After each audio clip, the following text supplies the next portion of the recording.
الحمدللہ وحدہ والصلاة والسلام علی من لا نبی بعد۔ معزز سامعین کرام، آپ کے سامنے بارہا یہ ذکر کر چکے ہیں کہ اولاد اللہ تبارک و تعالیٰ کی بہت بڑی نعمت ہے، لیکن اگر یہی اولاد نیک نہ ہو، برے اولاد ہوں،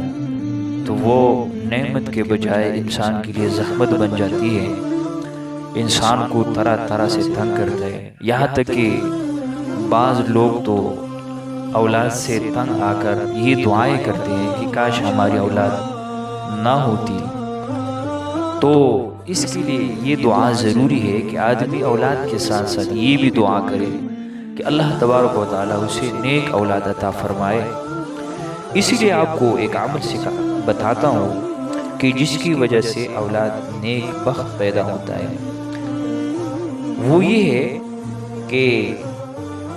رات کے درمیان میں یعنی وسط شب میں